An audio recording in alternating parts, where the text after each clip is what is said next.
There are a whole lot of questions today about how the Capitol breach could have happened and what happens next. CBS News reporter Michael George is on Capitol Hill. President Trump has remained behind closed doors today and still hasn't condemned his supporters who stormed the U.S. Capitol Wednesday.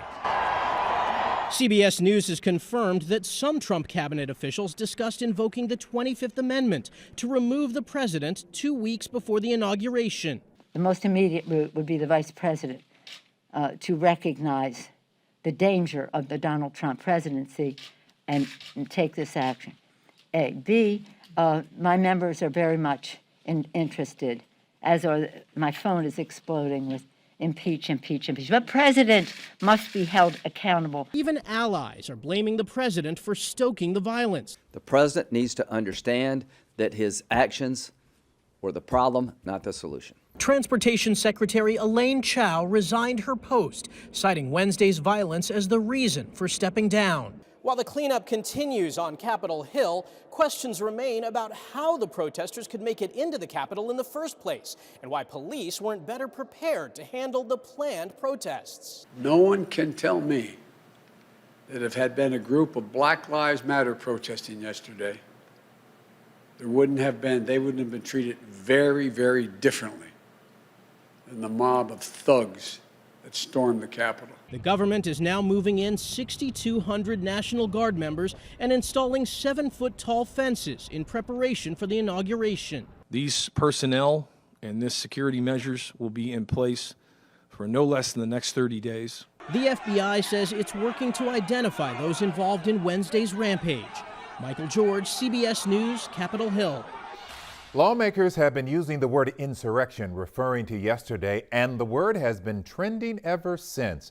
Dictionary.com defines insurrection as, quote, an act or instance of rising in revolt, rebellion, or resistance against civil authority or an established government. Facebook now blocking President Trump from posting to both his Facebook and Instagram pages. CEO Mark Zuckerberg announced today the president's accounts are suspended indefinitely, at least until President-elect Joe Biden takes office. Twitter locked the president's account yesterday, and the company is now warning it could also suspend him permanently. Many people are sharing images like this one on social media, comparing the police presence during the Black Lives Matter protests in D.C. over the summer to yesterday's presidents before and during the rioting. A far different scene. Police were no match for the swarm of people that stormed the Capitol steps yesterday and, as we saw, made it inside the building. Now compare that to last June, when some 5,000 guardsmen and 1,600 active duty troops were brought to the D.C. area preparing for those protesting the death of George Floyd. They stood guard outside the Capitol steps so no one could get in. The president of the NAACP says if black and brown people did this, it would have been a different story. If this were a group of young people who was organizing under the banner Black Lives Matter, we would have seen triple the number of law enforcement. It was irresponsible to put lawmakers in danger the way law enforcement agencies did. But it's equitable when you compare what we've seen all summer, peaceful protests, and a response that was not consistent. Coming up on KHOU 11 News at 5, we are talking to the head of the local chapter of Black Lives Matter about a double standard. The chaos at the Capitol was a topic in classrooms today. Teachers across the nation are letting students share their thoughts on what went down in D.C. Jason Miles spoke with some of them.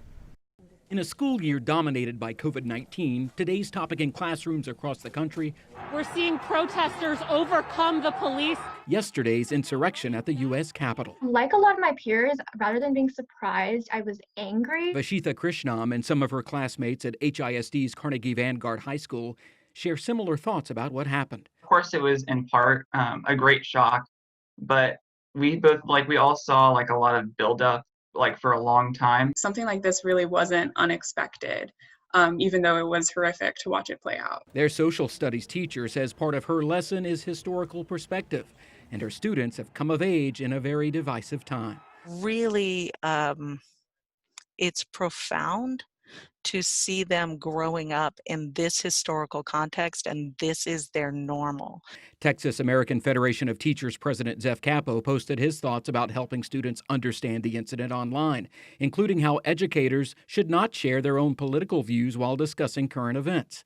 National educational organizations also shared resources for teachers and classes on things like democracy and peaceful transition of power. One of the things that I keep trying to express to my students is how unusual this time is and how important it is to be engaged at this moment, because we're really steering the ship through really rocky waters right now. A fractured time in which many students remain hopeful, based in part on what they're learning. As we sort of realize how wrong this is, that we can come back from it, that we can eventually establish, positive dialogue, have discourse. With a lot less disruption.